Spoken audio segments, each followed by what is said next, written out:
All right, it looks like we're at time, so let's go ahead and get started with today's program.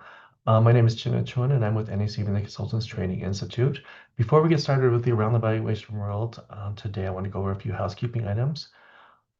Uh, First, to obtain CP credit, you must answer all the poll questions that pop up on your screen during today's webinar.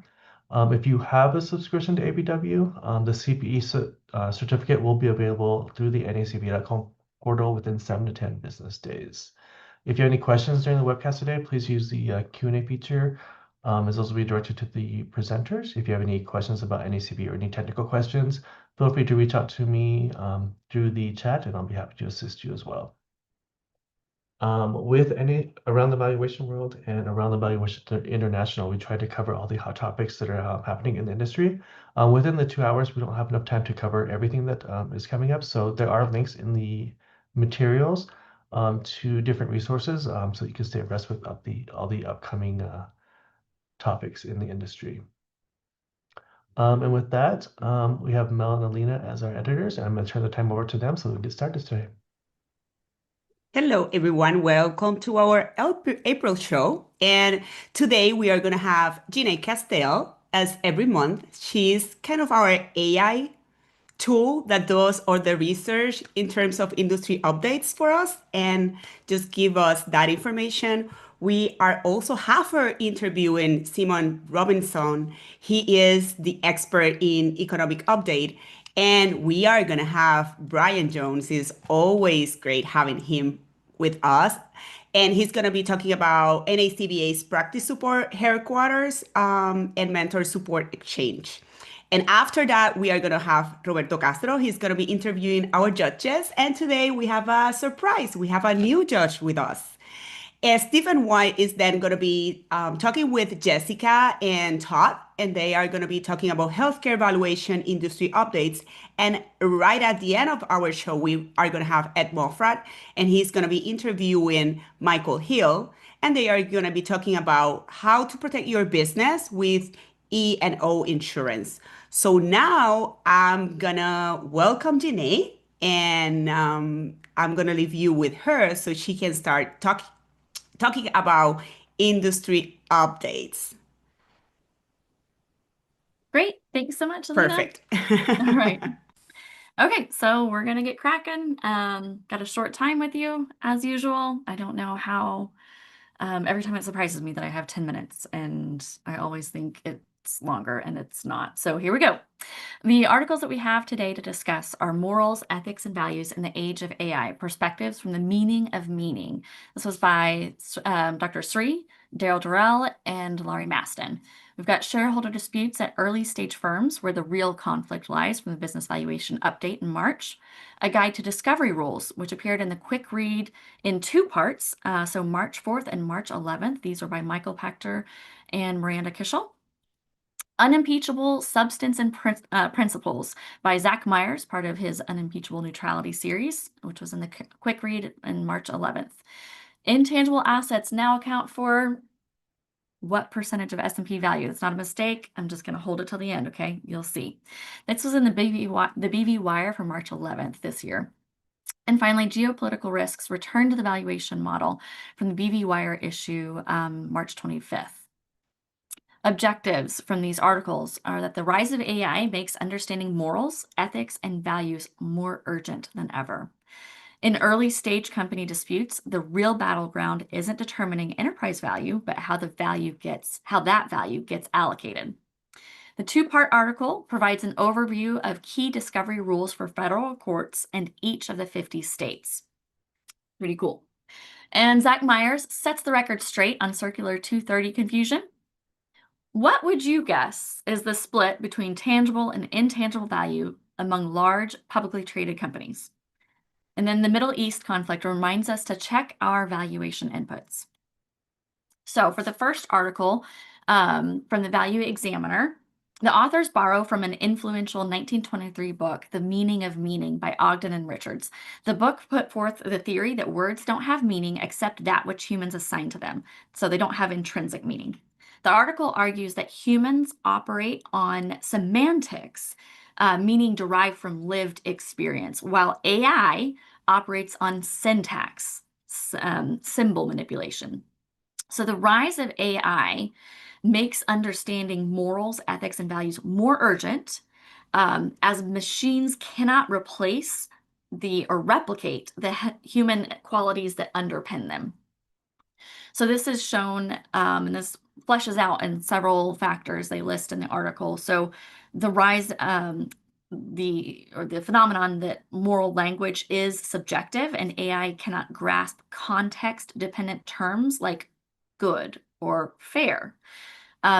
Value alignment is extremely difficult to code into AI. Explicitly coding or training an AI to understand and prioritize human values is fraught with ambiguity. AI lacks empathy, understanding of cultural beliefs or social norms, which are often unspoken, and moral imagination or foresight. So moral imagination and foresight, ethics involves imagining consequences and developing novel solutions for unprecedented dilemmas. AI can simulate scenarios, but it lacks lived experience, and its capacity for true moral creativity or foresight, unconstrained by its training data, is limited. AI can produce ethical washing. So the greenwashing, right? So outputs that sound ethical without genuine comprehension. AI can mimic ethical statements or reasoning without true understanding. The black box nature of AI makes accountability murky. AI can amplify existing human biases at scale. And then Ogden Richards' work implies that humans must remain the ultimate meaning makers in ethical decisions. And true intelligence in an ethical context requires more than pattern recognition. Ogden and Richards suggest that a deep understanding of meaning, values, and consciousness is a uniquely human domain tied to our complex nervous and sensory systems and contextual interpretations. The article does propose a framework for how to deal with these issues and for ethical AI use to help with the practical considerations of, okay, I get the problems, what do I do about it? Very interesting article. There was a lot of good ethics and AI discussion in the January-February Value Examiner. Our next article was the shareholder disputes at early stage firms, where the real conflict lies. This discussed the allocation becoming contentious in shareholder disputes or early stage firm valuations, because small changes in assumptions on these allocations can swing value, the allocation substantially. So the value of certain shares of the security or certain shares of the company. It's a deep thinking and nuanced process. So you want to make sure that if you're doing this work, that you are not treating it as a mechanical exercise. It's got to be really cerebral. Okay. Okay.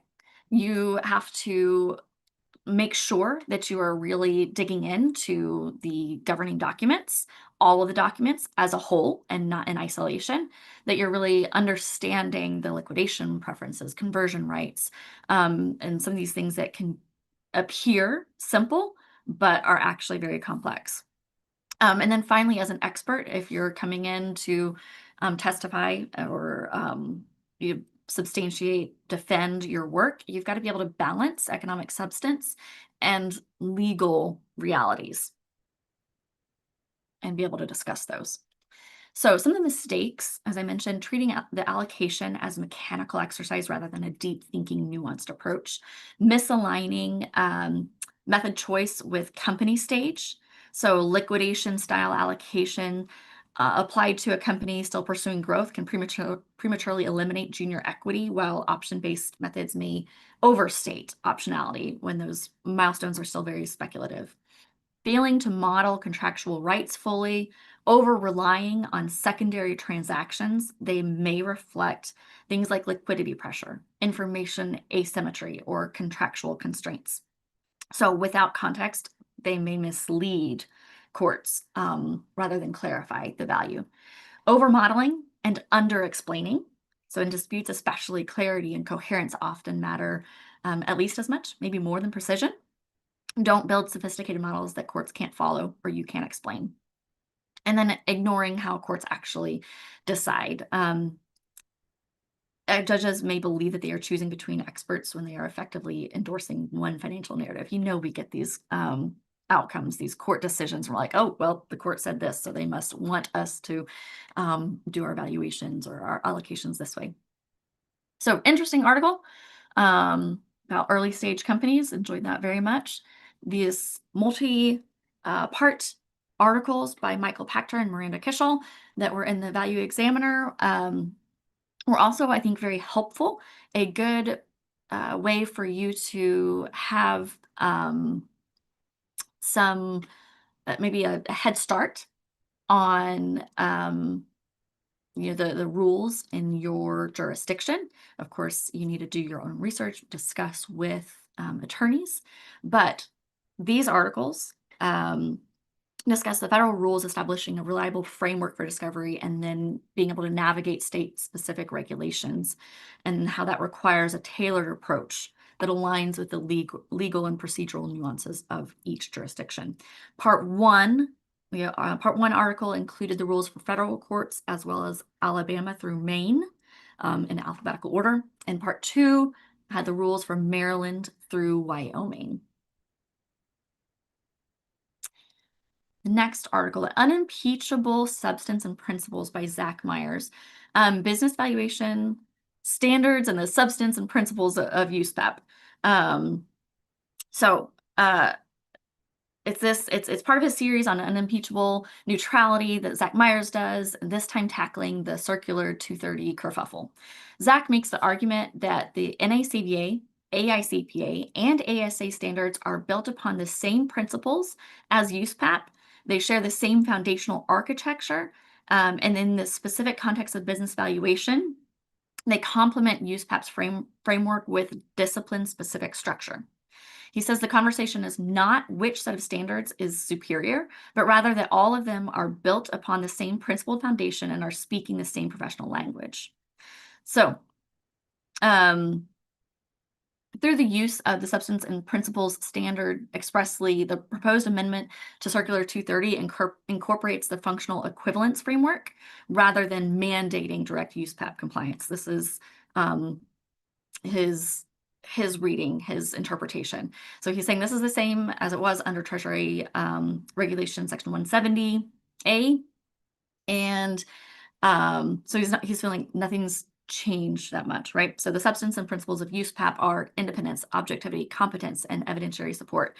And they all are formed on those same principles. And the question is not whether NACVA, ASA, or SSVS use the same terminology as USPAP, but whether or not they embody the same principles. And the answer for each of those pillars and each of those frameworks is yes. He says unambiguously yes. So Zach has a chart showing the pillars of these principles and how USPAP and the VPO professional standards align in that article. So you may go reference that if you're interested. It was a great article, as always. Would expect nothing less. All right, so intangible assets now account for 92% of S&P 500 value. How many of you guessed that right? This is an update to the Ocean Tomos Intangible Asset Market Value Study, and it showed that 92% of the S&P 500 has its value in intangible assets, and this has flipped from the stats, the distinction, the value allocation back in 1975, right? So in this last 5 decades, we have flipped where intangibles used to be 17%. They were under 20%, and now they're over 90%. So just an interesting discussion. They have a link in that BV Wire article to this study, and you can go check that out if you're interested in it. Geopolitical risk returns to the valuation model. The Middle East conflict is, again, reminding us to check our valuation inputs. These higher energy prices can lead to higher expectations about inflation and cost of capital. The conflict could affect future cash flow projections and impact consumer behavior and investment decisions. Financial institutions are building these dynamics into their outlook, but viewing the conflict as a volatility shock rather than a structural, more permanent effect. Consider if you should make adjustments to cash flow projections, discount rates, or market multiples. All right, that's our final article, but I do want to mention a couple of these articles don't have time to cover, but they're great IPEV guidelines. This is an interesting article. BV Update had a preview in April, for its April BV Update edition on the AO41 comments and revisions. And then also just be aware that the IVSC exposure draft for IVS updates, the comment period is closing, public comment period is closing on April 30th. As always, we've got the links in the back and you can chase those down if you so choose. I am going to pass it on back. Actually, I think I'm going to go ahead and continue on. Make sure you grab the attendance poll, but if I can get Simon, we will have Simon give us all of his great information.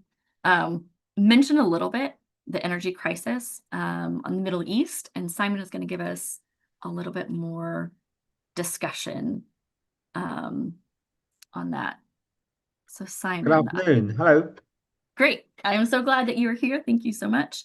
All right. I'm going to we've got your bio here. Everybody knows you. I'm going to put some charts up here while you're kind of going through some of this, but just let me know, if you want some different backgrounds, right? Some different pretty background, but we're going to be a little bit more casual today for everybody that's here. Simon always has these amazing charts and amazing things to say. We're going to, I think, be a little bit less technical possibly today, possibly.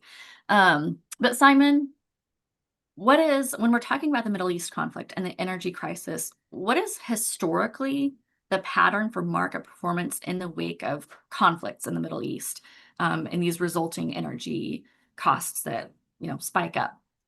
How's this typically trickled through the various economies and various sectors in the economy? I mean, I think it was interesting, Janie, that you sort of used the contrast of 1975 when talking about intangible assets and the contrast. And I suppose one could similarly go back to that period and look at how oil or energy related shocks impacted global economy, business, and sort of other macro related aggregates at that time, and contrast that with the situation today. And a lot has evolved over that period in terms of market power, alternatives, storage for emergency supplies in a way that perhaps there wasn't in the past. So I think what you will have seen over quite a long period of time is an evolving picture around the impact of energy shocks. But let's not get away from it. It is a disruptor, and it very much depends on one, how much of a shock you see, i.e., how far up energy prices move, and fairly obviously, following on from that, how sustained that adjustment tends to be. It would be foolhardy at this point, I think, to draw too many parallels with the past, because there has been quite a significant change in the dynamics around the usage of oil and other energy supplies. But historically, we know it's a disruptor. It does have a greater or lesser impact on inflation. That can translate through to policy adjustments, and in turn can impact macro aggregates. And following on from that, obviously, which is so relevant to you people on this call, it can very much impact cash flows and future cash flows. So I think one does have to be very mindful of the risk without being able to pull out too many parallels from the past to form a basis for any analysis today. I thought it was interesting. I was in some of my research looking at some of the studies that they put out, they're starting to look at, okay, what has happened in, say, the Ukraine conflict, and how did that impact prices? And then, how with COVID, how did that impact prices? And how we're really still not seeing even that same magnitude of those conflicts. And it's just interesting what we're seeing, and things can be the same but different. No, absolutely, and you rightly say. I mean, if you look at the inflation outcome in 2022, it was it's early days at the moment, but the impact in 2022 was clearly much more marked than what we're seeing today. But as I indicated earlier, I think we've got to be very mindful that the issue hasn't been resolved yet, and let's hope it is, but I think one's got to be mindful that this could, drag on in different guises for a while. And it may well be that the sort of lows that we saw in certainly oil prices going back just a couple of months are something that don't return that quickly. But I think this is very different from the 2022 crisis, certainly very different from COVID. We are talking about a narrower impact rather than the broader impact across commodities. So that does have a that is clearly relevant here. hmm hmm Yeah, it makes our job so much harder when we have, we have things that we can look to. Like you said, if we're looking at going back further to Middle East crises that are probably, or wars or conflicts that are more similar to what we're seeing now. But yet, as you said, our energy consumption, and there are other factors within the economy that are different, that we can't just take any of those and, like you said, just directly lay it over and say, well, this is what happened in the past, and so that's how we expect Yeah. the market and everything to behave. Um, you and I had talked some about, the cash flows, and you brought that up a little bit. What do you think, though, if we are having to make some of these decisions as valuation analysts and saying, okay, what would a reasonable investor consider, or what would a reasonable investor, base his projections on? What do you think we should be looking to right now? Well, look, you've put on the screen that the IMF's sort of assessment of the current environment based on the report it produced last week.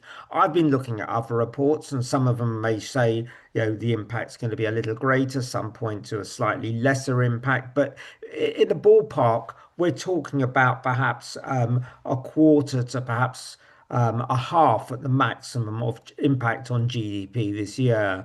I mean, I think the 0.5% is probably more aggressive.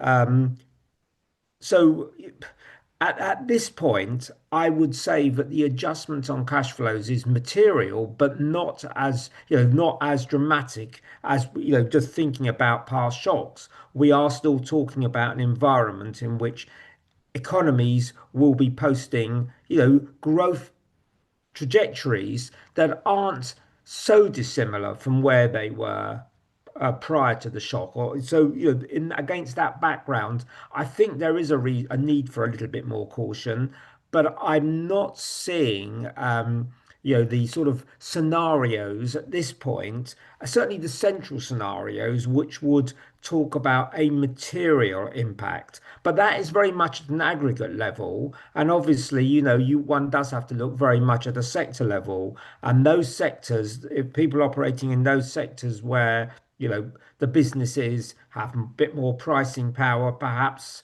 they are, around sort of consumer staples or something, one imagines that they are a little bit more secure. If you're on the discretionary end, if you're looking at industrials, you might see perhaps more risk associated with the projections you had in place previously. hmm hmm So you talked about different industries, different sectors, and we need to be mindful of the effects not being the same across every sector. What about different inflation effects or expectations of performance across different global economies? Where might we expect the strongest effects of an energy crisis to be seen? I think once again, the US is probably going to be one of the more resilient players in this scenario. And one might point to its sort of lesser reliance on Middle Eastern oil as a starting point for that conversation. But I think it also the US's record of not seeing these sorts of shocks translated into core measures of inflation, so becoming embedded in the inflation rate, is quite a good uh, uh, sort of historical record to draw on. I mean, if one was looking at contrast to that, I mean, Europe is more dependent on the Straits of Hormuz. It does have a greater reliance on renewables, but I think the challenge in Europe is the higher propensity for these sorts of shocks to become embedded in core inflation rates. So inflation to become more firmly underpinned by these sorts of one-off events. And I think if you look at parts of Asia as well, I think perhaps the sort of transmission mechanism for the labour market isn't quite as isn't akin to what we're seeing in Europe, but I think its heavy dependence on Middle Eastern oil is going to be a factor, a risk factor around that sort of, around inflation becoming a stronger influence for policymakers to think about. So the US actually probably is best placed to withstand this shock, and perhaps Europe somewhat less so. China, incidentally, I think, we might actually find there that the impact's rather more modest than one might have anticipated. It does get a lot of oil through the Straits of Hormuz, but actually 60% of its energy is driven by domestic coal supplies. So we might see less of an impact there. And actually, from a growth perspective, there's quite a lot of policy measures, levers being pulled at the moment to try and give that economy a bit of a kick. Okay. So why do you think, why is it that we've seen this pattern of US exceptionalism? And I've seen, okay, well, maybe that's shrinking, and we're always, headlines and telling ourselves, well, this is maybe where the US, turns down and becomes, weaker or inferior, but still somehow it does seem to be the recurring theme that the US, is more resilient somehow and performs better. What is it? Is it something structural? Is it how the markets are structured, or the regulatory policies, or something inherent in like an American mindset? What is it? The fiscal and monetary policy? Like what is going on? Or technological developments? What I do you could think is say all of happening? the above. All of, Okay. I mean, I think there's no doubt that, technology is, a strong suit for the US economy, and the investment that we're seeing in technology has continues to be a driving force. And if I look at, investment numbers coming through in the US, and I contrast them with Europe, but not just Europe, other parts of the world, the US is, very much at the top end of the spectrum, and projections are for that sort of investment in technology to remain strong over the next year or two. Now, we may get a surprise, and we may find the returns from a lot of this investment doesn't live up to expectations. There's always this ongoing debate about and tensions around this, but strong investment is clearly a supportive influence. The regulatory environment is clearly supportive. And some of the policy measures, you might question, the fiscal stance at times. You can question the fiscal stance in many countries, and I think the IMF has highlighted the need for all governments around the world to focus on debt sustainability. But I think at the present time, if I give an example, UK fiscal policy is actually looking at the strategy rather than the short-term measures, actually tightening this year. US fiscal policy, partly because of the tax bill, will actually probably be slightly stimulatory. So you've got contrasting sort of policy levers being pulled, which I think is certainly over the next year will remain supportive for the US economy vis-a-vis the rest. Okay. There was a Seeking Alpha article actually where the IMF chief was praising the UK's quote, mature approach to policy as a model for fiscal responsibility, highlighting, their targeted temporary spending within the fiscal boundaries. Should the UK's approach be a model for the rest of the I globe's think central banks, or? Yeah, I think if you were based in the UK and following some of the discussions around the budget when governments, to be honest, of both political parties have had their set piece statements, you might come to a different conclusion. The UK has had fiscal rules in place, quite strict fiscal rules in place for quite a long while now, but they are always, you know, you able to be manipulated to an extent. And like, if I was to give you the current example, yes, the government has strict fiscal rules in place. Yes, it is aiming to hit its targets, but those targets are not till the end of a decade. And it so happens that all the tax raising measures to get to those targets are at the end of the period, while the spending measures were earlier on in the period. And whether we ever get to those tax raising measures remains to be seen. So, look, I think having rules in place isn't the worst thing, but how they actually translate in practice to, you know, sort of policy management, I think is a little bit more questionable. I was a little surprised she highlighted the UK's example. Okay. Okay. Well, what do we expect from the various central banks? What do we expect their posture to be, their policies to be in response to the Middle East conflict and the energy crisis? I think there again you have a major contrast. You know, if you look at the Federal Reserve, and we can forget the politics around who is running the Federal Reserve and whatever, the tensions between the administration and the central bank. The the rates are higher than in Europe at the present time.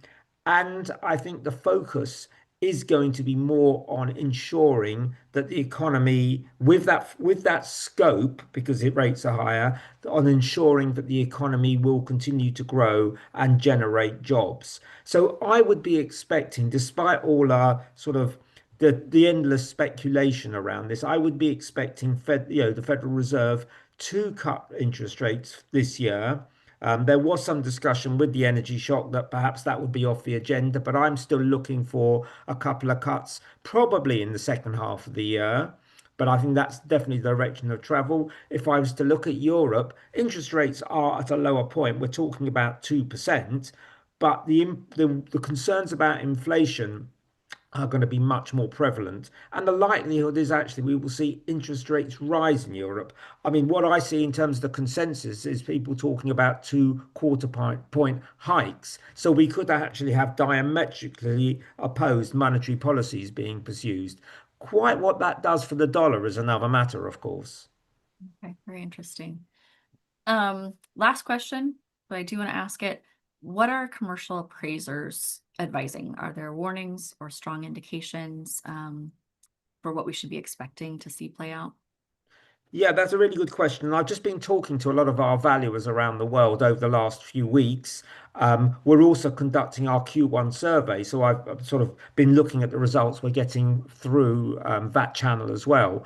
Look, I think there's a little bit more caution, but it's interesting that I'm not seeing significant downgrades in the way that RICS valuers are approaching the situation at the present time. And I think that goes back a bit to our cash flow conversation. I think there is undoubtedly more caution, and you would be, wouldn't you? But I think there's still a degree of hope, optimism, valuers being sanguine that we can see ourselves through this, that the knock-on effects with inflation will be relatively modest, and the knock-on effects on the wider economic performance will be less than feared. So I was interested to see that. Yes, if I look at the comments, there's a bit more caution there. But when I look at what they're saying about how they're doing valuations today, I'm not um, I'm not seeing a significant markdown from where we were in Q4.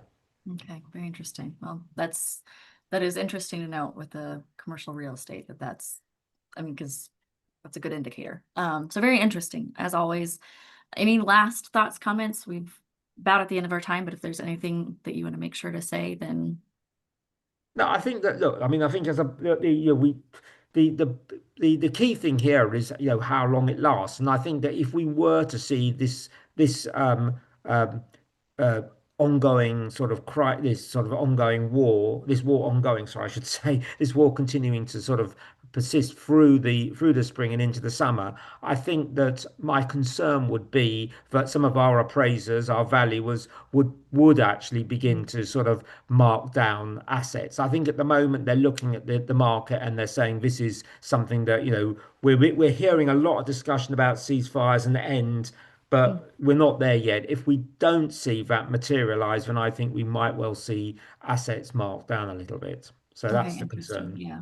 Sounds similar to BlackRock and some of the institutions here that were saying, like we mentioned, that temporary volatility shock rather than structural long-term Yeah, concerns. no, absolutely. I think that's that's how I would see it as well. I don't see this as a structural change, but let's obviously keep a watching brief on this, of course.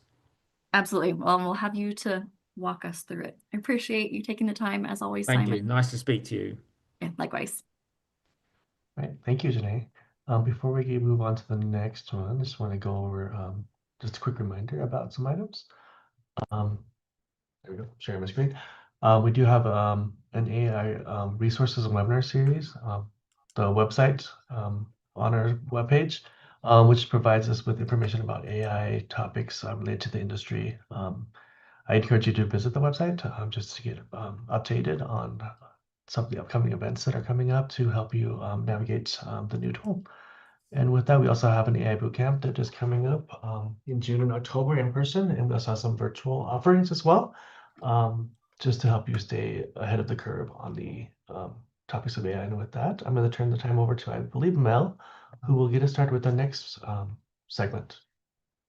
Yeah, thank you, Chinda. The next segment, this is always a pleasure to bring on Brien Jones. He's got such a wealth of knowledge and a history with NACVA, and he's going to talk about how we can utilize how headquarters and NACVA can support us in our journey and the things that they have as resources for us, the mentor support, exchange, and all the things. Brien, welcome aboard. So good to have you here, my friend. Hi, Mel. Hello, everyone. Good to be back. I'll take a few minutes during the show to call attention to some of the resources, benefits that are available to you as a member of the association. Some of these items you might be aware of, some of them you may not. So it will be a quick survey of these resources. We are hosting a 1-hour webinar, a free webinar, focused around practice support headquarters and the mentor support exchange, differently than the Economist webinar that we've hosted for a number of years. The Economist webinar, different than the practice support headquarters and the mentor support exchange, gets into the benefits that are extended through to our members through our partnership with Key Value Data, but a little different spin on resources through the practice support headquarters and the mentor support exchange.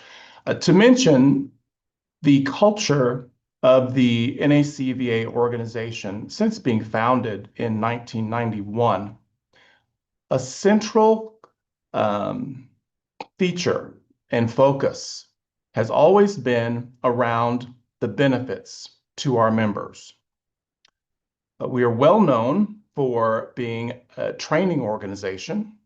We're also very well known for the prestigious Certified Valuation Analyst credential, which is a global credential, dually accredited. Also, the Master Analyst in Financial Forensics credential. We're well known for our strong credentials. But beyond earning a credential from the association, there's so much more that you as practitioners have to grapple with when you're dealing with your customers and clients. The data, sources, training, specialized education, tools to help determine how to apply the standards to your practice and your engagements. Also, how to grow and build your practice, how to distinguish your valuation or forensics services differently than perhaps or on top of the perhaps tax practice you have, competing in the marketplace with other valuation analysts with credentials and those who do not have credentials. All of these other softer skills or resources and tools are equally important to us as an association than supporting you all to earning a credential. And we, as an association, invest a significant portion of member dues towards benefits and resources that you can actually use in your practice. So that's a core central mission and vision of the association for over 30 years. And to follow the links here on the screen, member benefits, you can learn more about all of these resources that are just summarized here on this slide. So many things that you probably have to get your readers on to determine on this slide at least all the individual items that are available. But we do invest a lot of our resources to support you in practice beyond just earning the credential. And there are two websites that are different than the nacva.com website, Practice Support Headquarters and Practice Support Headquarters Mentor Support Group. These websites are more designed for our membership needs in mind. At headquarters, we field a lot of questions from our members on various areas, like how do I move forward in my career? If you're pursuing the credential, whether it be the CVA or the math, what are resources that are available to help folks get through earning the credential? You may need help with your reports, writing your report or getting a peer review of your report. Also, we often hear, how do I increase my referral base? How do I get more clients? How do I grow my practice? How do I get more referrals? Or how can I refer an engagement to someone else if you feel you might be in over your head?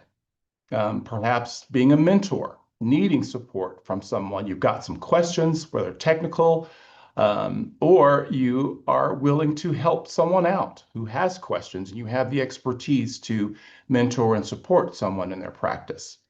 Further, what areas are possible for you to specialize in your practice?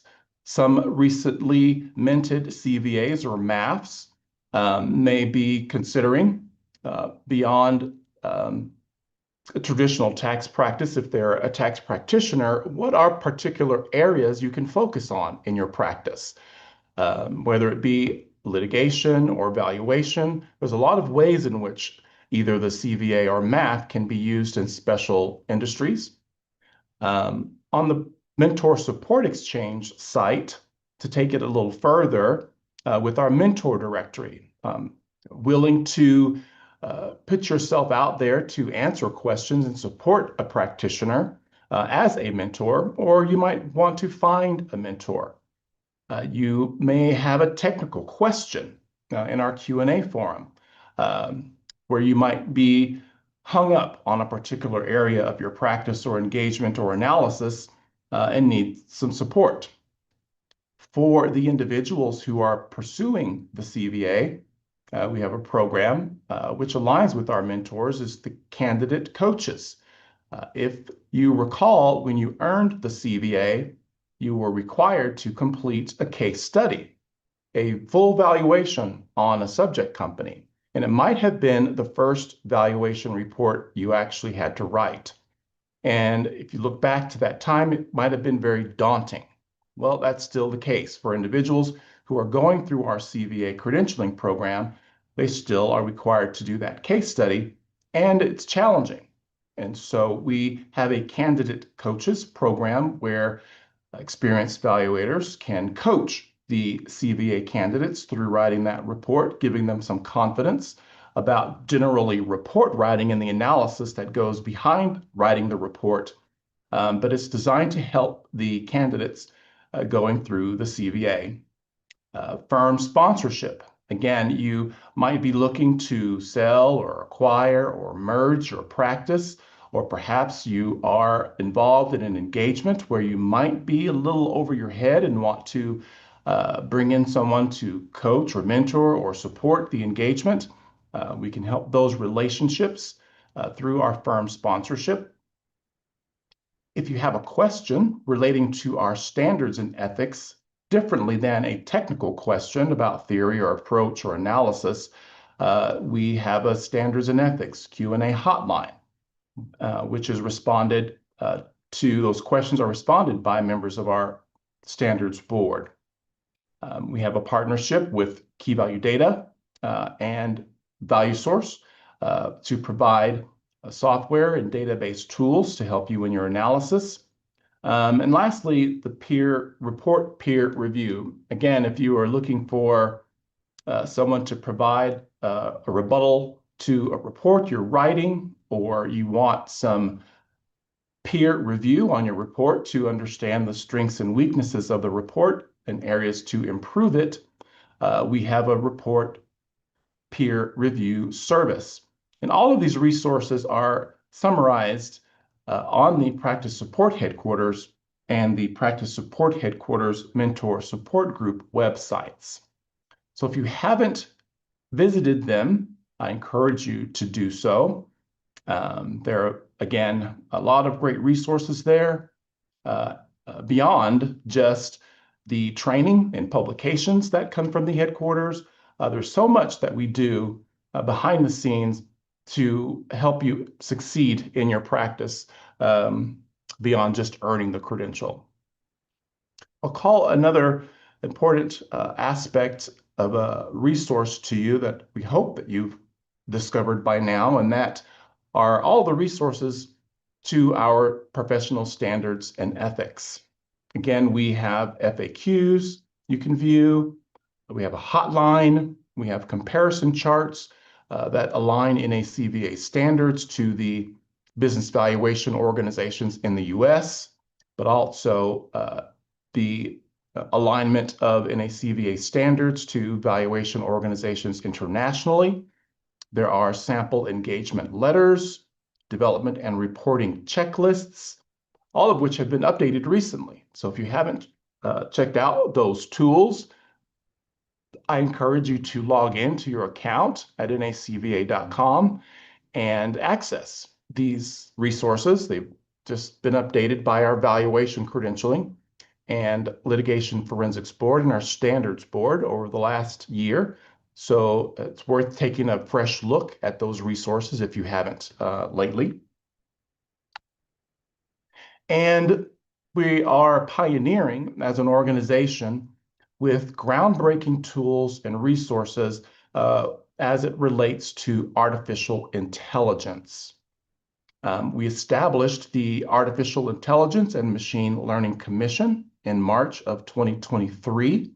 It was the global profession's first body to be forward-thinking about the application of AI in practice. We've also published the advisory brief on the use of artificial intelligence and machine learning. And this was published in October 2024. And it again was the first authoritative brief published by a valuation professional organization. There's a lot that has come out from the organization and other valuation professional organizations, but we as an organization took the leadership position to be the first to address artificial intelligence and its application to practice by establishing a governance body and also by publishing this advisory brief. The other tools we have around artificial intelligence include a webinar series, which we launched in April 2025. We have a boot camp, which we launched this year in person and virtually. We have an AI Data University, which is a library of a lot of resources and tools that have been vetted by our Artificial Intelligence and Machine Learning Commission. You can go to that site and search on a particular task or function or process and search the database to find resources and links to learn more about them. And in our publications, particularly the quick read, we are publishing articles regularly around artificial intelligence. And so as an organization, and as we all can't avoid the conversation around AI seems to be so prevalent in everything we do personally and professionally. The association has as well invested a lot of resources to share these out with our membership and the profession at large to help you address how to engage and apply these resources in your practice from an ethical and standards related perspective as well. We're proud to boast the publishing of the core body of knowledge textbook for business valuation. Though you may have already earned the valuation credential, why this is important is because this textbook brings valuation theory and approach and methods current to what's happening in practice right now. It also further will establish NACVA's leadership and brand for managing and training to the globally recognized core body of knowledge for business valuation. The CVA is a globally recognized credential, and this textbook will go to establishing and supporting NACVA's leadership around training and the application of how to do business valuation engagement. This textbook is more how to do it than some of the other incredible resources that are out there, which take a different slice of the valuation process. But this book is supports training that all of you went through to earn your CVA, and it brings the theory and approach and methods to current practice. What's also available to you as a member is the Econassist subscription to key value data, where you as a member have access to national economic reports, archived industry and metro reports, a federal and state case law database, access to conference presentations, thousands of articles relating to evaluation and forensics, compensation data, S1 filings. As you're participating with us on Around the Valuation World, this monthly webcast as a member is no cost to you.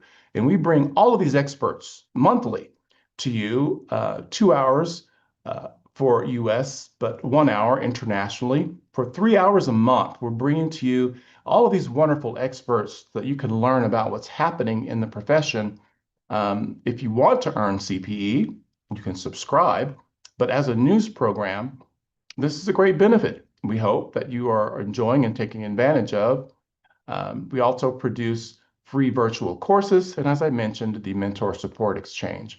So again, the association is investing a lot of resources, reinvesting your membership dues in things you can actually use. As I wrap up this segment, I want to remind all of you that we have our elections open for our governance boards. We received nominations, actually a high number of nominees this year as compared to prior years, for individuals who are looking to get involved in the organization as an elected member of one of our boards. The Executive Advisory Board, Ethics Oversight Board, Leadership Initiative Board, Litigation Forensics Board, our Standards Board, and our Valuation Credentialing Board. These boards work very hard to support training, standards, maintaining our credentials so that they are current and up to date from an examination and a body of knowledge perspective, providing guidance on standards and ethics.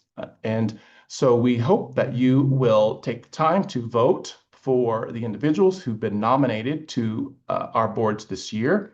The voting will close on April 28th, and you should have received an email from Association Voting with your credentials to log in. So please check your inbox, or it might have been delivered to your spam folder. And lastly, I want to remind all of you about NACVA's annual conference. This conference in 2026 will be the 34th conference that NACVA has produced for the association, but also within the profession. And it has evolved over the years. Pre-COVID, it was an in-person conference where we traveled all over the US each year, bringing all these wonderful experts to present with the latest trending topics and so forth in our profession. Post-COVID, our conference went hybrid, meaning it was in-person attendees and virtual attendees. We also hosted the conference in the spring, also in the winter. So through the recent years, our conference has taken a lot of twists and turns, but we're looking to settle our date pattern for the conference being in the fall, and want to encourage people to come to Salt Lake to explore this great destination, a prior Olympic host city. And in fact, we'll be hosting the Olympics again in a few years. Our city is dynamic. Our airport is brand spanking new. It's like walking through the world of the Jetsons. But more so, our conference will bring the industry experts, as we have before, to provide intel and research and resources to help you grow and build your practice. And just a quick video on our conference I'd like to share as I exit. What would one breakthrough conversation be worth? What questions are your clients asking that you don't feel equipped to answer yet? Are your current strategies built for today's complexity or yesterday's success? At NACVA's 2026 Super Conference, it could mean sharper valuation insight, stronger litigation strategy, and connections that directly impact your next engagement. Secure your spot at the conference while preferred pricing. The tax day registration deduction is still available. It expires April 30th. Visit www.nacva.com/conferences and complete your registration today.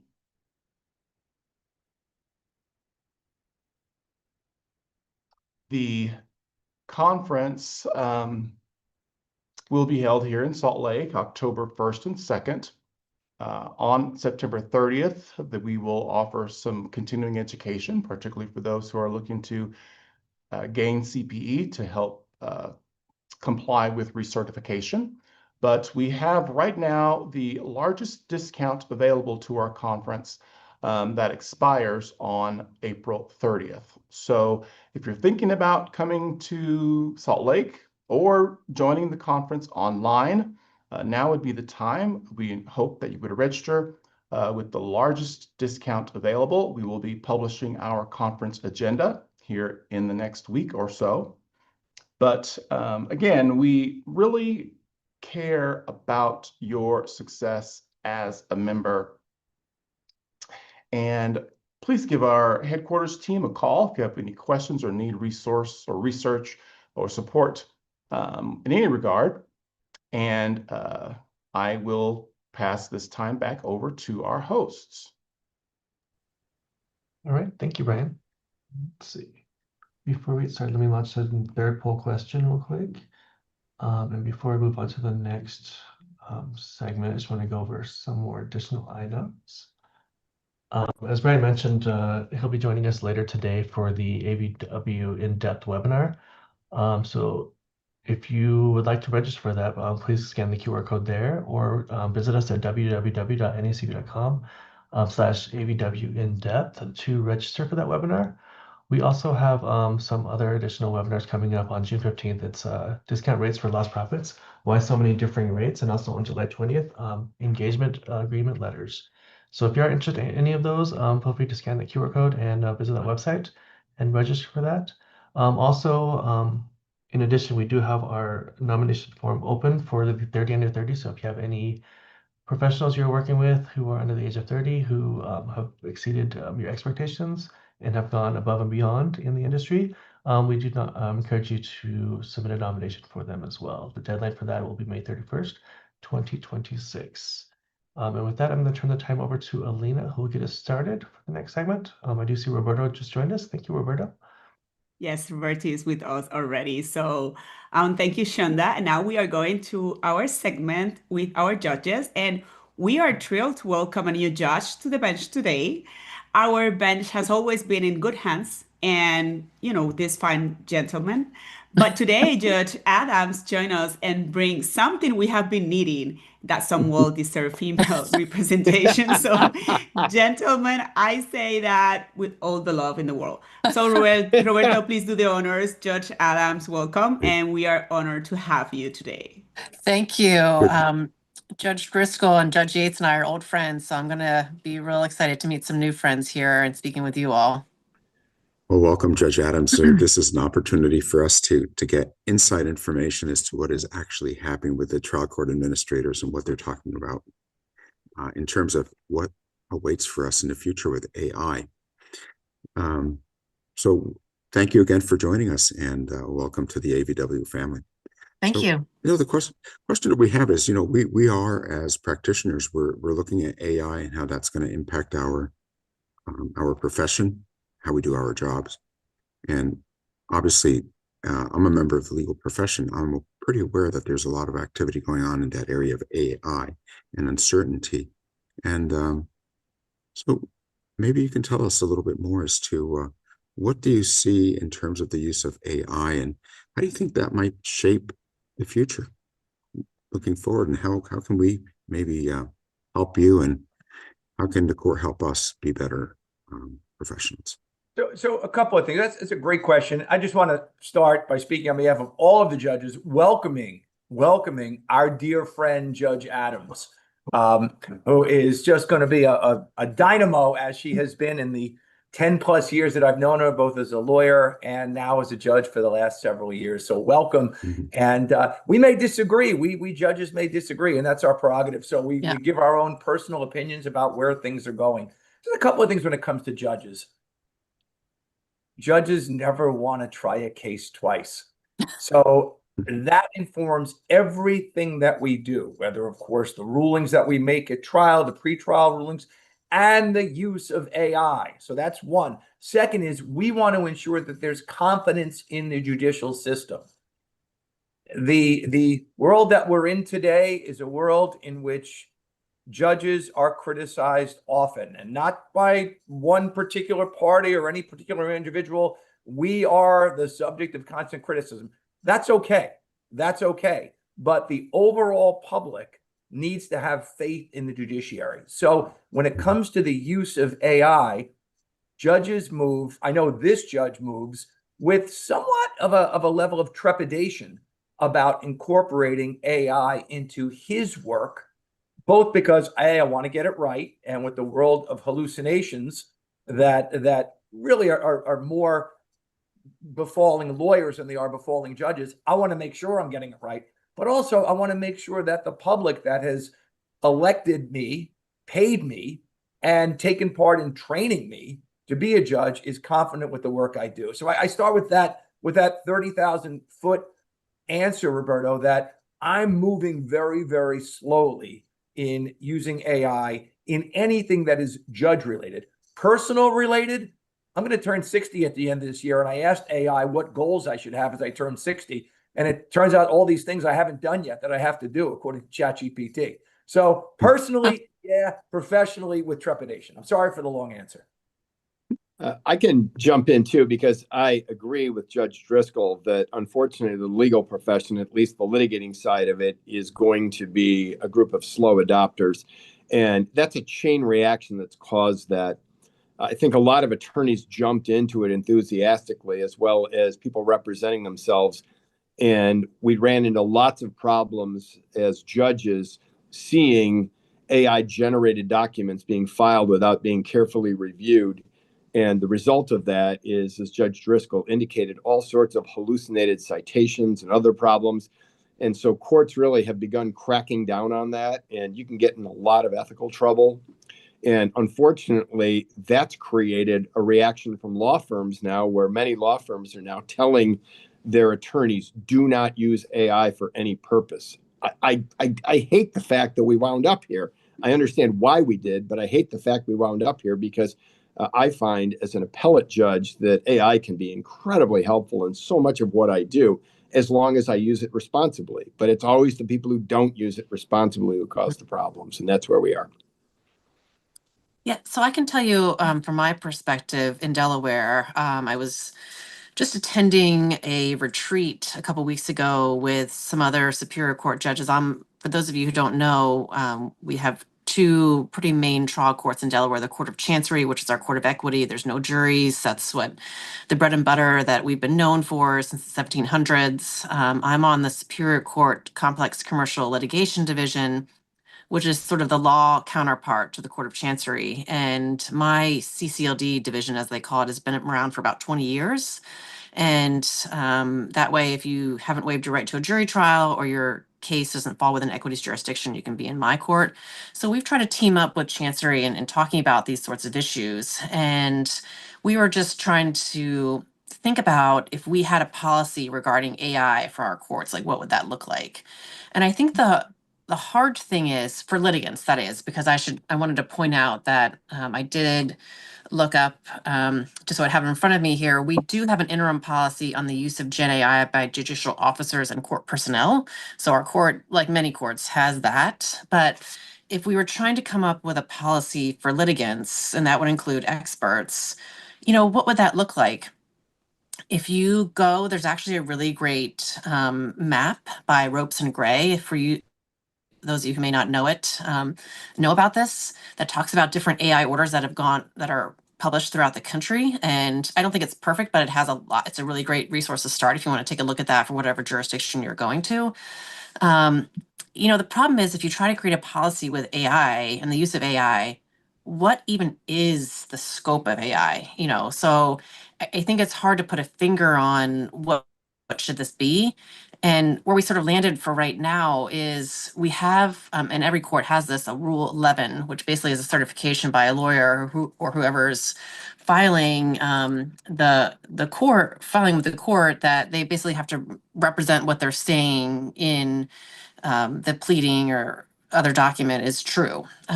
So I think that's kind of where we are right now. I think it's one of those things where we're trying to think about it in a thoughtful way, just like we do with everything here in Delaware. But one thing I did want to point out is we have sort of seen these trickling, like many courts have, of opinions. And I think a lot of people look to the Court of Chancery to see, what is the Court of Chancery doing in this space in terms of the business world. And the case is called AN versus Archblock Inc. And it's from Vice Chancellor Will from April of last year, 2025 Westlaw 1024661. It was a self-represented litigant using AI, but it sort of was a word of warning that I think we've all sort of looked to when we've had these issues come before us. So basically, we're just going to look at it on a case-by-case basis for right now, rely on the lawyers and the experts before us that are signing these papers to say that what they've represented is true. And then, and I know that Judge Yates and Judge Driscoll and I last year at the ACBCJ meeting actually had a panel during our lunchtime meeting about AI and what that may look like in terms of Daubert. So I think these are all sort of things that are on our minds. So I know that they're on your minds too. And it's one of those areas where we're just going to have to kind of just adapt as everything else adapts around us. I'm curious, do you either of you judges envision a future where you may have a law clerk, or alternatively somebody who has trained in AI to effectively review process the different documents through AI and report to you, or look at summarize the different arguments using AI, perhaps to highlight the similarities and differences when it comes to facts, etc. I'm curious about that, because that could actually be a way for you to digest, briefs that are incredibly lengthy, and as well as exhibits. So in New York, our interim AI policy for the use of judges and non-judicial personnel is such that we cannot feed in any document to a commercial AI program. And we don't have our own closed AI program. And the thought is among the court administrators that documents that are public right now could be sealed at some point down the road. And I know that may sound, wait a minute, in business cases, how many documents are actually sealed? But the problem is, once the bell is rung, you can't unring it. So the court administrators have decided to take this gentle step. So Roberto, at least for me, and I believe for my brothers and sisters in New York, that's not a step we're taking. I imagine we could take it generally. Hey, there's a business valuation here where the valuator is suggesting a discount for the lack of marketability when it's a single piece of real estate that's owned. Is that something that exists under the case law? That's like basic, I guess that's more basic legal research than it is feeding in and asking to summarize.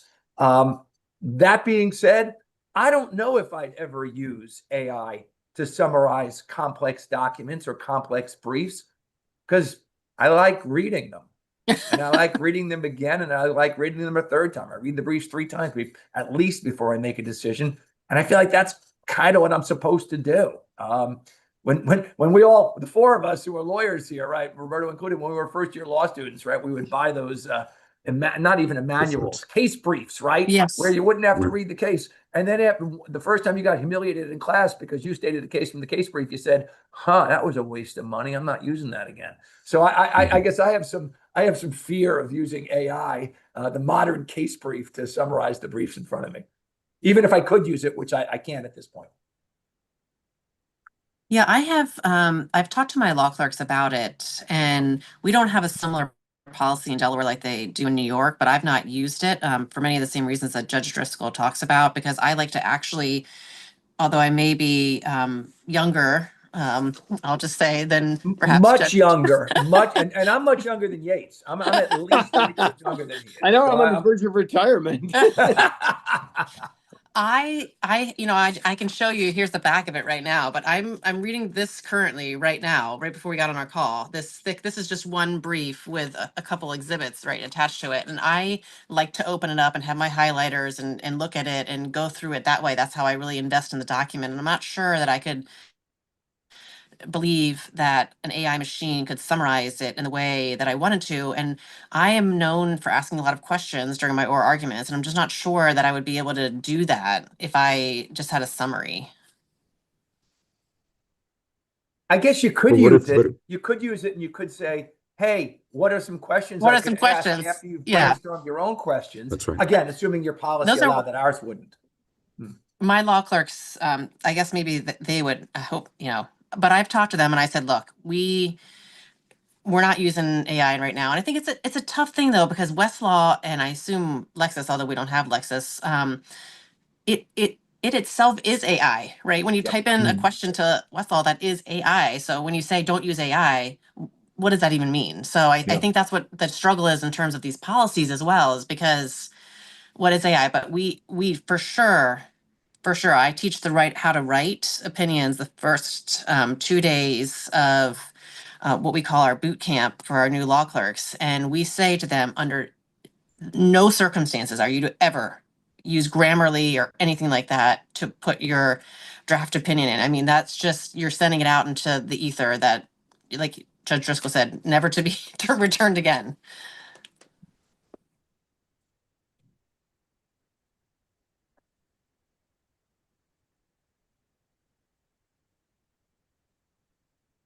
And are we connected? There you go. You're there. Right, there we are. Okay. So, but it could actually be used by your law associates to, for instance, do research to find out whether or not the expert in a particular case, whether it's commercial litigation or valuation, has testified, consistently or inconsistently before. So I think that may give you a little bit of an insight as to whether or not they are truly being advocates to the court. Roberto, you'd hope that the lawyers would be part of that process also, right? I mean, we're not there to be advocates per se. We're there to get it right, but we're there to get it right in the context of the adversary system. So, even pre-AI, I don't know how much research I would do on those basic cross-examination questions. How often have you testified for the buyer? How often for the seller? Have your valuations ever had a discount for lack of marketability? Why do you always choose the lower capitalization rate? I'd hope the lawyers are doing that. I would hope so too. There you go. Well, from my perspective, as somebody who's about to retire as a judge and go back into private practice, I'm actually looking forward to being able to do some of the creative things that I can't do as a judge. My colleagues have explained all the restrictions placed on us, and I understand the reasons for all of them, but it's frustrating. I intend to be in a courtroom on a regular basis, and one of the things I think I could be particularly effective at, because I used to do it all the time, is cross-examining experts. And I can't imagine anything more helpful than starting, not finishing, but starting to put together a cross-examination by going to generative AI and get some ideas about good cross-examination questions for somebody who has expertise in a particularly narrow area that I might not know as well as I'd like. Now, for us here who are attending and listening to the seminar, do you have any? It sounds to me that we really don't have anything to worry about. It's business as usual for the time being. What might change the equation? Well, might be something that we've talked about this before. One of the things that I'm concerned about for all of you who testify as experts is I think it's extraordinarily valuable to rely to some degree on generative AI. It's not the end of the process, obviously, but at the beginning. And it's come up in depositions. Apparently, people get attacked pretty ferociously in depositions if they own up to using AI in any way to prepare their opinions. And I'm worried that people who testify as experts are going to get beaten over the head on cross-examination just simply because of reliance on AI, and everybody will then become more hesitant to use it. I think it's incredibly valuable as a tool, and I would hate to see it fall into disuse only because it becomes a cudgel to be used against any expert who takes the stand or even appears for a deposition. Yeah, and if they use AI, I would think that they would have an ability to explain, how do they use it? How do they come to these conclusions? Are they able to recreate these conclusions? Certain questions like that. I saw it in a trial that I had where I don't believe it was AI, but it was something that was provided by a lawyer about a number of patent cases somewhere. And it was, it wasn't able to be recreated, and the expert didn't know where the data came from. So just like anything else, but I agree with Judge Yates, though. I can only imagine how helpful it would be and how much of a time saver and money saver for your clients to be able to use that in that way. And I welcome seeing those types of things in my court. I do a lot of bench trials. So you're explaining things more to me than you would be to a jury. And I'm there paying attention to it and happy to learn about it.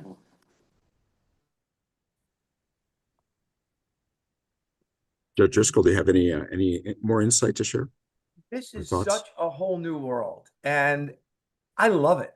I love it. This job to me for the 18 years, 3 months, and 19 days I've been doing it is like Heraclitus's river, right? You can't step in it twice. And I just love that. I love that. I love Roberto. I love the questions that you're asking today. And I love hearing all of our answers, including my own, because a year from now, the answers are going to be different. So This is one where our dear experts who are watching, be patient with us.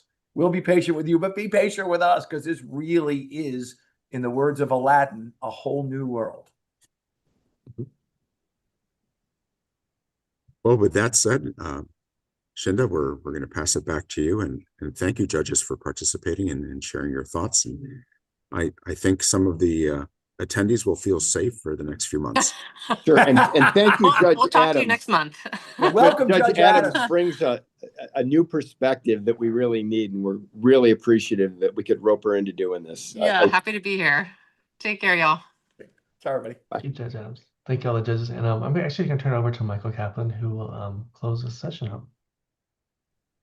Thank you, Chinda. And I want to thank our judges for another brilliant presentation. And I thank Roberto. There is a few things that I want to add. Number one, you own it. You walk into the courtroom and you've got a product. Whether you used AI or didn't use AI, you own it. And if there's something wrong with it, of course, opposing counsel is, if he or she is on the ball, is going to point it out, and you're going to have to deal with it. We have had today, we had a brilliant presentation by our judges, and we've had a lot of presentations by our judges and other individuals relating to AI and how it's fitting into our practices. And we have the AI boot camp and all the AI education. The reality of it is it's with us. It's with us. It's here. We have to learn how to control it, how to use it, and how to use it productively. I am going to invite everyone to please join us on October 2nd at the NACVA conference in Salt Lake City, if you're there in person or virtually. We're going to continue this discussion relating to AI and how we use it, and if things go right, things go wrong, things that our attorneys do, perhaps with AI, perhaps without, things go right and things go wrong. And it's going to be another just exciting and in-depth look at the things that are going on in the world of the courtroom for us as experts, and as we all know, with AI as part of it. And with that, I am going to sign off. Give it back. Hey there, Michael. Thank you so much. I think it's an exciting time for us, and it's a changing time. New tools, new tactics, new ways to look at things, but also a way for us to expand our practice and maybe find better ways to do things. So appreciate it, Michael.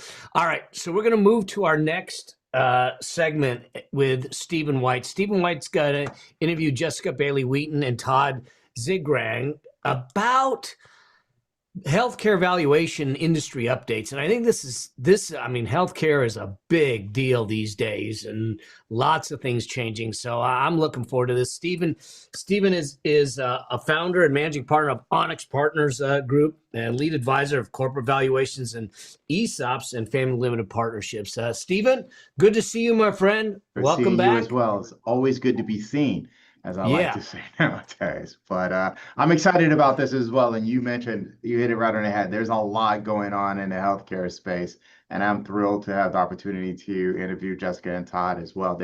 I don't want to say they're regulars, but they are definitely well known in our community here. So I won't spend a whole lot of time on their bios, but we have two heavy hitters here that come from the health capital consultants. Todd has spent over 30 years experience in valuation and financial advisory, and Jessica, she started when she was only 2 years old. So she's got an extensive amount of experience as well. Working there, she is the general of counsel for regulatory consulting of Certificate of Need Service, and she's also recognized as an expert in health care planning. So Todd and Jessica, how are you both? I'm doing well. Monday, this is the best way to start off the week. It's true. It is true. It's funny. The last time you and I chat, the weather has been changing dramatically here in New Jersey. So we'll pick that up another time since the last time we spoke. But Mel mentioned something that was really interesting, how a lot of things have been going on with the healthcare.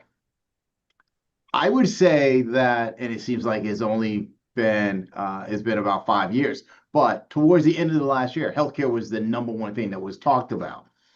and then we started rolling into a few other things. But healthcare has always been there. It just hasn't hit the headlines as of yet. So I guess this is probably the area that we should probably start off with understanding, just talk about from a layman's perspective about healthcare. How do you see it? Where are we as far as practitioners from a valuation standpoint? Healthcare represents 20% of our economy, and we have a lot of practitioners out there that don't want to touch healthcare, not my, cup of tea, don't want to get involved because it really takes a lot of time and effort to follow what's going on in healthcare. And yeah, it's all over the news, probably because that's what the stories we have sent to us are pique our interest. Mm-hmm. But certainly it all starts with healthcare revenue. And we're seeing with potential cuts to funding of government healthcare providers, Medicare, Medicaid, and such. And as that goes, so does commercial, so does other. And we're seeing a lot of our clients really struggling with how are they going to be able to provide care to their patients that with a growing demand, an increased shortage of providers, in it's very becoming very difficult. So we're seeing all kinds of new models of how care is going to be delivered. And with Mm-hmm. that creates challenges for us as appraisers and those that are working in the healthcare field. So we're not only just providing valuation services, but we're also providing some consulting services along the way so they can model in which the care can be delivered in a way that they can meet the demand within the budgets that they have to do so. Right. So it's kind of changing a bit from valuation to a bit of consulting, a lot of back and forth, a lot of model development it helps our clients put together a transaction because it's not as cookie cutter as they used to be. No, and I agree with you. You started off by stating a number of evaluators kind of shy away from this particular space because of the things that go on in this particular area. I'll raise my hand. We're one of them. This entire office, we kind of shy away from it. And I believe that, there's certain areas where you should stay in your lane and it changes dramatically in your space. And so much so, if you really think about it, so you all are going to be presenting at our super conference, which Brien and Jonah had mentioned a little bit earlier in this segment. You put together a presentation. I'm wondering how much of that presentation you're going to probably need to alter between now and October, specifically with the regulation changes in the overall healthcare. But then you also look at the Stark laws. How does all that come into play as far as your presentation? And you can actually talk about your presentation a little in this question as well. Right. Well, I think kind of what you alluded to, Stephen, it's the more things change, the more they stay the same. So there are kind of the foundations of what drives healthcare valuation. So the Stark Law, that anti-kickback statute, any state level fraud and abuse laws, annual changes to healthcare reimbursement that Medicare publishes. Mm-hmm. And then, all of the other things that Medicare is doing to try to make healthcare more efficient, make sure there's less fraud, make sure that people are being taken care of.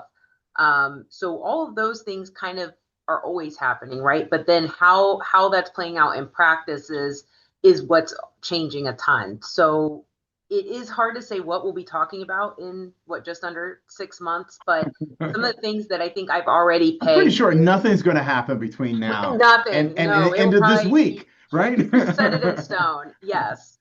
But I think we'll definitely be talking about the changes to the Medicare physician fee schedule. CMS just changed how the two routes by which you can pay providers for the first time ever. It's always been one update for all providers. Now we have a kind of a two-path system. Okay, Jessica, before you go on from there, kind of unwrap that a little. How does that really affect us as valuators? Todd, that sounds like a great question for you. It has everything to do with how healthcare is being compensated in this country. Certainly, the majority of our work is done in this country, although healthcare definitely is global, and what's happening globally certainly affects our clients here locally, regionally, nationally. Each subsector, each provider is compensated, when I say compensated, reimbursed differently, but depending upon the mayor, the payer, the mechanism in which they provide services. I know our presentation will get a little bit into some of the subsectors, the different intricacies within those subsectors of healthcare providers and how they're compensated, reimbursed differently. And it all starts from there. And I can't say enough how those differences impacts the value, not only just top line of the income statement ladder, but then below that, the expenses there too. All these things play a huge part in that's what we're going to try to discuss, at least a little bit high level. I see our presentation while we have an outline. They're asking us to put together some things to get people to attend and the agenda. They're looking for that.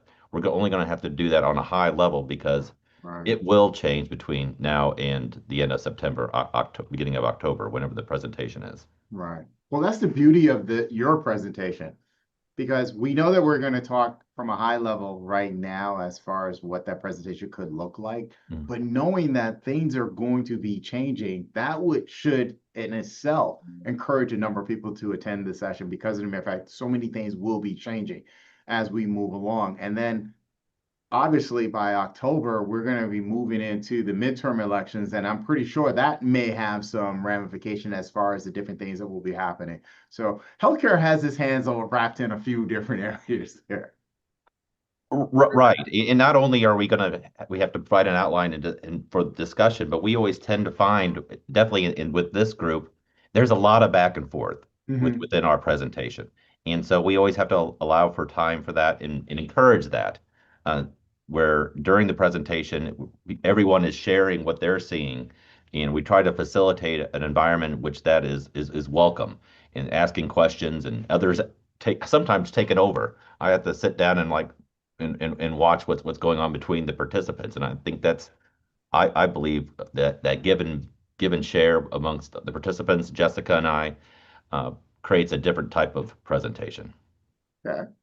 So let's shift back over to the idea of where we are right now and looking at from a valuation standpoint. And Jessica, I'm going to throw this one at you as far as talking more so about the 4 pillars of healthcare. Why don't you elaborate on each one of those particular pillars? Sure. So the 4 pillars is the conceptual framework we use to look at healthcare engagement and the subject interest that we're valuing, whether it's a physician practice, a physician compensation arrangement, what have you. And those 4 pillars for us are reimbursement, regulatory, competition, and technology. And we believe that if we can figure out the questions to ask in that specific industry specialty area for each of those 4 pillars and get those answers, that we then can put together a robust, defensible report. We're answering all the questions that we need to answer, and helps us get a really good understanding of what we are valuing. Again, whether that's an enterprise, an asset, or a service. Yeah, definitely heavy in regulation. That drives a lot of why we are engaged. Certainly, we have to make sure that a certain transaction is compliant with the regulations. That really calls for typically fair market value, the standard of fair market value, and that's why we're engaged. They're passing the risk off on us on a certain transactions. Legal counsel's requiring our opinion as part of their opinions of this is a legally permissible transaction. We hired X, Y, Z to opine on that this is fair market value to meet this exception, this exemption within Star Organic Kickback and all the other fun laws that we have to deal with in healthcare specifically. So I know, Jessica, you can touch on a little bit about that. That's going to be a large part of what we will present. Right. Before we go on to that, and I know I threw out the stock law and you just mentioned it also. I never want to take for granted that everybody's listening and is familiar with the Stark law. So maybe you could just take a couple of minutes just to explain what the Stark law is and how that applies to the valuation space. Sure. So the Stark Law is the reason that Health Capital Consultants exists and why healthcare valuation exists. So is that why you were smiling so much when I said, let's talk? My favorite subject. I've never known anyone to smile when they talk about the Stark Law, so that's good. That is true. It's a sick personality it takes, but it's a federal healthcare fraud and abuse law that's effectively says that hospitals or other healthcare entities cannot pay physicians more than fair market value, and it cannot enter into a commercially unreasonable transaction when they're paying physicians for compensation to buy their practice, and in letting physicians invest in various types of entities. Any sort of hospital physician relationship has to make sense in the absence of patient referrals. So the government assumes that, for example, if you pay a surgeon more than you would pay any other surgeon to work at your hospital, that you are paying them in effect for their patients and for those referrals to your hospital. So if you do that, the government's going to say, go to jail, go directly to jail, do not cross go, do not collect $200. So it is really like the seminal regulation that as healthcare evaluators, we have to be a part of, because in order to meet any of the exceptions in the law, almost all of them require that the amount paid be at fair market value and not be in excess of. In their view, anything in excess of that is a payment for a kickback payment. Okay. So I have a couple of other questions that I want to follow with that, but I want to jump more so into the area that we work in, which is the private equity space. But we've been hearing a lot about private equity in the healthcare. Being that we're not in that particular space, we just kind of do a lot of listening there. So I'm not sure if this is more for Todd or for both of you, you and Jessica.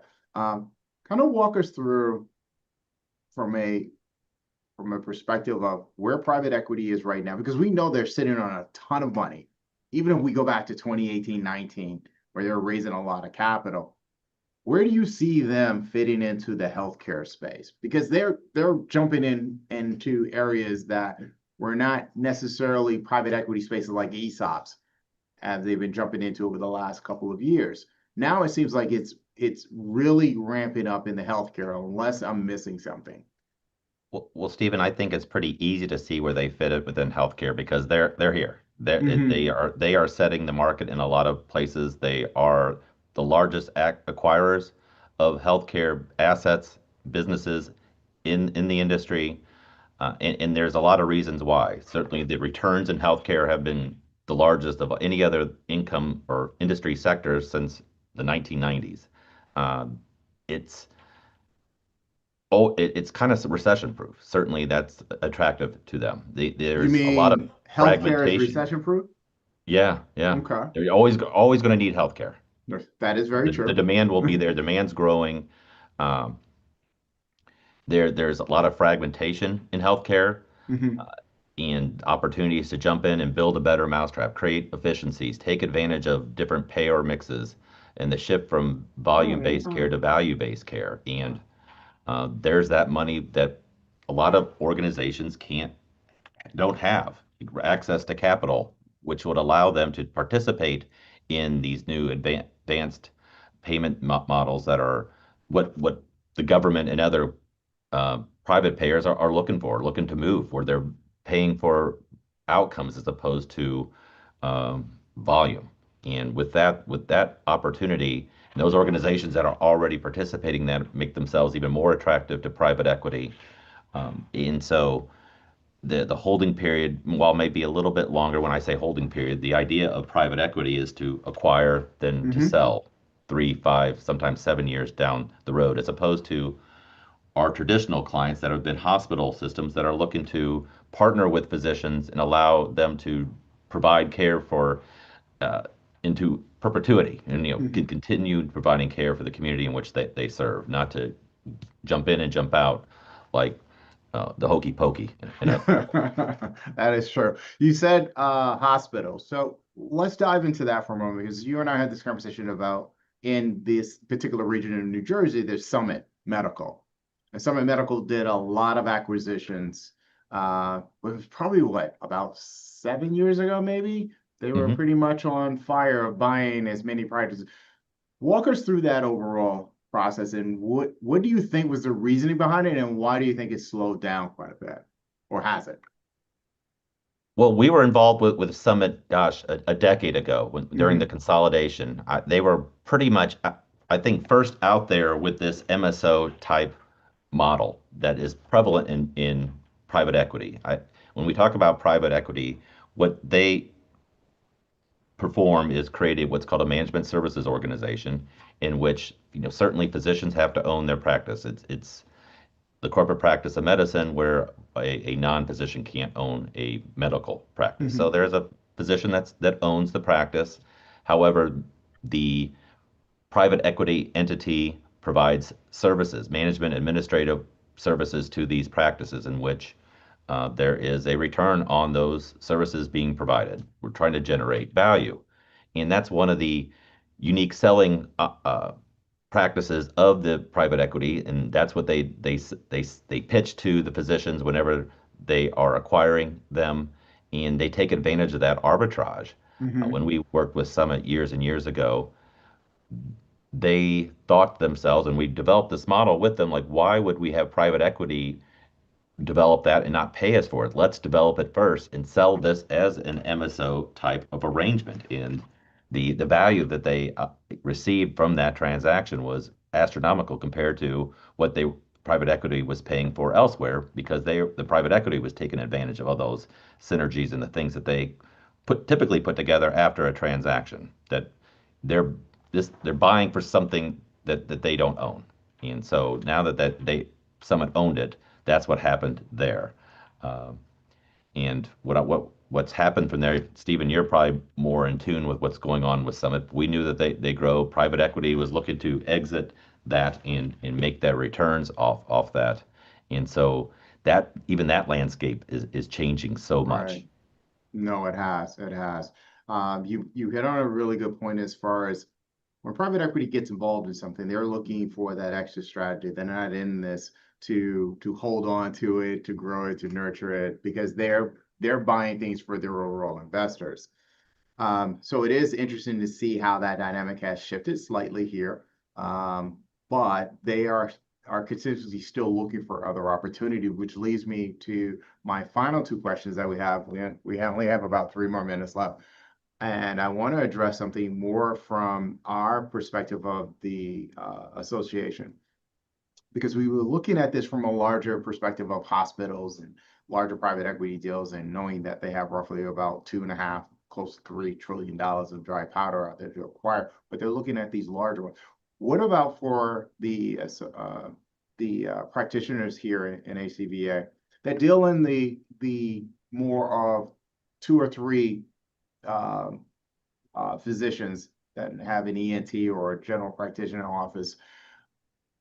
The things that we're talking about today and the things you'll talk about at the conference, how does that impact them and their interactions with physicians at dentist practices? And because I'm going to throw dentist practice in there as well.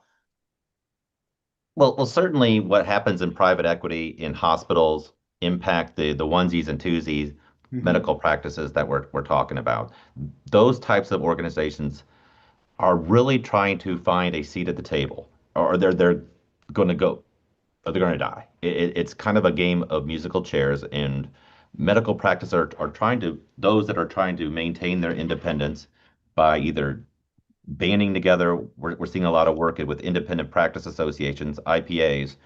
Those are organizations in which member independent practices work together to try to maintain their independence by joining together for negotiation of managed care contracts, and maybe consolidating expenses, creating their own type of MSO whereby that they can get some efficiencies to provide care, buy supplies, even share staff that would allow them to maintain their independence, because it's becoming more and more difficult as reimbursement isn't keeping up with increases in costs to stay in business. And certainly with the shortage of physicians, we're seeing that impacting even those. So they are looking to hospitals, they are looking to private equity as a potential exit for them to be able to stay in practice and provide care for their patients, because they're not able to do that on their own. So we at least have to, while those transactions are maybe fewer for some of the individuals here within this organization, And we do a lot of doctor to doctor type of transactions. That's certainly a market that we have to make sure that we know the pulse of what's going on out there, because that is, in a way, helping set the market for the services that are being transacted. And I know a lot of our colleagues, and myself included, work a lot with small physician practice valuations, but the compensation aspect of that is something that can't be overlooked, as that's probably half of our practice is physician compensation valuation. And Right. even when valuing a small physician practice, that is probably the largest expense within that practice. And so we have to make sure that we identify not only is the business fair market value, but the compensation that the physicians and the other providers are receiving are at fair market value as well. So part of our presentation again in early October will be about physician compensation. Well, I think this is a great way to end this particular segment. I'm looking forward to it. Like I said, this is not a space that we are really into, but I'm fascinated by it. And one of these days, maybe I'll reach out and partner with you all. And that was the second part of this. But those that are like me, sitting on the sideline, know that they've run into different opportunities that may come their way from the healthcare space. I'm pretty sure you're open to receiving a call from them or an email from them to partner with one another. To allude to what Brien stated, we don't ever want to get in a situation where we are trying to do something that's above our heads. And I think you two would be fantastic to partner up with. Even yet, we certainly encourage that at the end of our presentation. Not a week goes by where I don't receive 3, 4 emails, calls. Hey, Todd, I got this project. Can I pick your brain on it? Right. Or hey, do you happen to have some data that might help me with this? I know the cost of obtaining the data and maintaining the information we need to do to work in this space as much as we do is expensive. And so, and it's probably doesn't make sense for a practitioner that doesn't do a lot of it to amortize that cost over 1, 2, 3, maybe even a dozen engagements a year. So we're always pleased to help, and best part of my day for sure. All right. Well, great. Well, Todd, Jessica, thank you very much for spending time with us today. I'm going to turn it back over now. Who am I going to, Mel, or am I going To me. my favorite. All right. Thank you, again, Jessica everyone. and Todd. Oh, and thank you, Stephen. You're welcome. We appreciate you. And now we have Ed Mofrad. He's going to be interviewing Michael Hill, and they are going to be talking about how to protect your business with E&O insurance. So, Ed? Thank you so much for that shining introduction, Alina, as always. This is Ed Mofrad from Mofrad Financial Solutions, a firm that I started 30 years ago here in LA, and we're still going strong. I'm really proud to be interviewing Mr. Hill today, Michael Hill from Colorado. He is here to talk about his successful business, talk about anniversaries. He's been in business for 40 years. Continuously. And so if anybody's an expert in this field, it will be Michael. Michael, it's my honor to introduce you. How are you doing today? Good. How are you? Awesome. Now tell I'm us. trying to figure out screen share. Sorry. I'm sorry? I'm trying to figure out screen share. Oh, I think you figured it out just there you go. Did it come through? Oh, we actually seen your email, so you're probably doing the wrong screen. Can you there you go. There you That's go. it. All right. Awesome. Yeah, Michael has a set of slides that he's going to manage while we're talking. I think so. So tell me first, why should a business valuator like me care about risk transfer or insurance as a management strategy in 2026? Well, there's a couple reasons. Number one, you may be contractually required to have insurance by your client. Just depends on how sophisticated your client is and what size they are. And it provides a financial stability that it's difficult for a small business to provide. And it helps the business valuator know what their expenses might be. They can prepare to pay a deductible, Say your deductible is like $10,000. You can prepare to pay that, but you never know what it's going to cost to litigate something, or what kind of judgment might be agreed at the end. So preparing for that is a lot more difficult for a business evaluator. So transferring your risk to an insurance carrier makes a lot of sense to small business. A lot of us are also tax practitioners. A lot of us on this call. So compared to the tax practice, would you say it's more urgent to have valuation, insurance, or less, or how does it compare? We have had some tax-related claims, specifically with regard to what's it called? I'm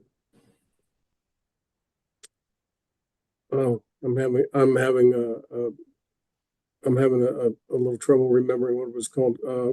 Conservation easements.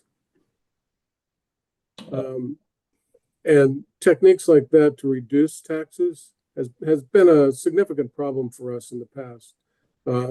We've had a $1.4 million claim and a $2 million claim involving those. And when people who are reducing somebody's tax liability, runs into trouble, then a lot of people get audited. A lot of people don't like getting audited.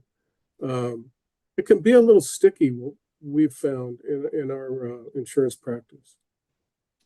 I see. Talk about audited words, audit and claims, and everybody runs away. I know. So it's I have to acknowledge it's a very important thing to have. And pardon my expression, I had an instructor, a professor, who used to say only a fool doesn't carry insurance.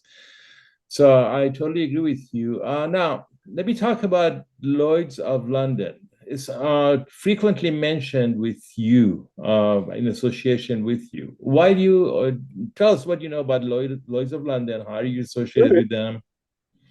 Yeah, Lloyd's is interesting. They started out in 1680 as a coffee house. And a lot of the ship owners and sailors and merchants would gather at the coffee shop and talk about the business of shipping goods across the ocean. And eventually, underwriters started to come and take risk on the ships. And of course, the term underwriting comes from signing your name on a slip of paper under the amount of money that you've guaranteed. And then Lloyd's gradually became known, in the 18th century, 19th century, 20th century for doing some unusual insurance. They would insure aviation, they would insure satellites, they would insure the legs of movie stars, things like that. But they've grown up to be some of the top tier security in the insurance industry. They're rated A+ superior by AM Best. And one of the things we find working with Lloyd's, I've worked with Lloyd's probably for 33 years now. And one of the things we find is that they are very willing to work on smaller programs of $4, $5, $6 million in premium, where the domestic carriers want much more than that. And for business evaluators, that's helpful because there aren't as many business valuation companies as there are for, say, for example, practicing attorneys or practicing CPAs. So, our guys are measured in the thousands as opposed to the hundreds of thousands. So the Lloyd's model works really well for us. I see. And do you foresee yourself continuing to work with them? We've worked with them, never worked for them, but we've worked with them for, I think, 33 years now. Yeah, that's very reassuring to know you're backed by such a, reputable and powerful entity like Lloyd's. Talk about, if you don't mind, Michael, professional liability. That's a very broad, general term. How does that fit into everything? Let's see. Well, professional liability is primarily, it's known by a lot of different names: malpractice, E&O, errors and omissions. But professional liability really provides cover for the financial damages that you might be responsible for in your business valuation services. It doesn't provide cover if for property damage or bodily injury if somebody falls down coming to visit you or something like that. But it's very important when you're providing a professional service like business valuation, something that's highly technical, and you may cause financial damages, or at least be accused of causing financial damages. That's one of the things about the insurance is it provides for defense as well as coverage for an indemnification or a mediation or some kind of a negotiated settlement. And the defense can be, a very big part of these events. I see. And in your experience, what percentage of people who get insured actually will come up with claims? That's an interesting question. I'd say it would be a small percentage. At least the 80-20 rule, where 20% of the people have claims and 80% don't.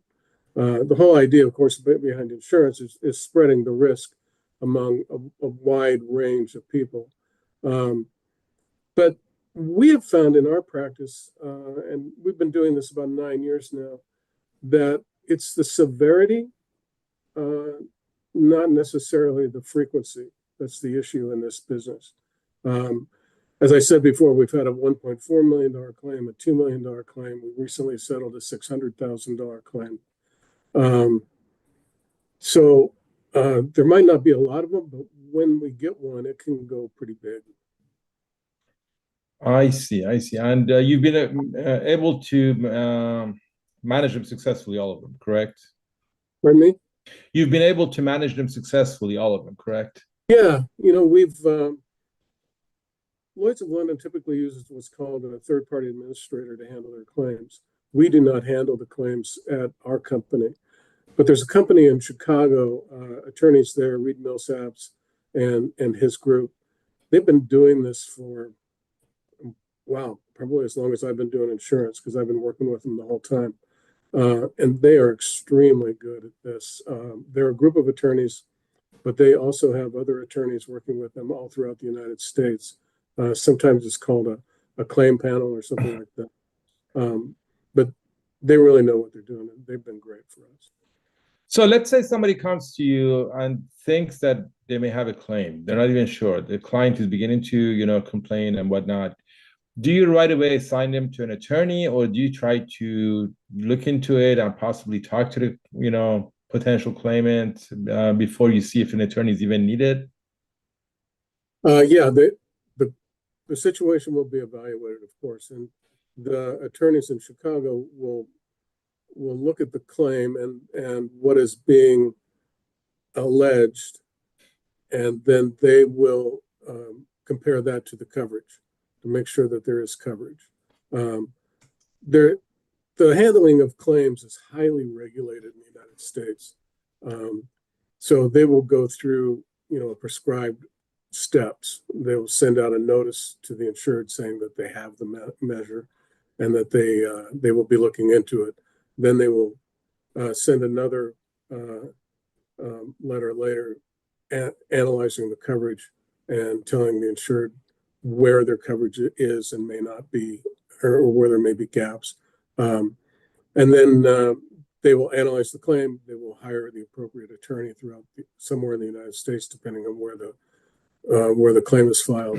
And then from there, they'll manage the attorney, they'll manage the defense, and eventually, some of it will go to court, not a lot. It usually winds up in mediation. Through all of this, the insured only pays their deductible, correct? They don't. Yeah, our deductibles range around $2,500. They can go as high as $250,000, depending on the size of the account. But they will be, the insured is responsible for the deductible, yes. I see. Just one last question before we go. I'm getting signals that our time is about up. What are the types of insurance should a business valuer be considering besides, That's a really good question. We also provide commercial general liability, and I mentioned before bodily injury and property damage when somebody falls down coming to your office, or you cause a damage being at somebody's office. But more importantly, I think nowadays the cyber coverage is really, really important. The cyber insurance has developed quite a bit over the years, and the cyber carriers now provide a lot of services to the insured. One of our cyber carriers will actually go, what do they call it, crawl the insured's website looking for trouble, write a report to them. And then there's the types of cyber claims. We had one gentleman call us. He was on the sell side of the business, and his firm was handling some cash that was being transferred, about $6 million in an earnout. And somebody had called the bank, rearranged all the numbers to have the $6 million transferred to a different place. And believe it or not, the bank did it. And so the money went to the bad actor. And then do you recommend, is there such a thing as an umbrella insurance for a business valuator? There is. What would that cover? The umbrella is going to go over a lot of your coverages. It just depends on what you want to buy. It can go over your E&O, your general liability. It can even go over your auto. Workers' compensation has a section to it called employer's liability. It can go over that. And in some cases, it might go over the cyber, but that's a highly specialized coverage. Okay, it's 12:01. I was told to stop at 12. So are we in trouble for going over? No, you're okay. Okay. Thank you, Ed. Thank you. And you, thank you, Michael. for being with us Thank you very much today. for having me. Thank you. We appreciate you, and we appreciate all of our correspondents and our presenters today. And we will see you all next month, May 18, in our next show. So remember, we have our conference in October. If you want to join us, just go and take advantage of the savings. So see you next month.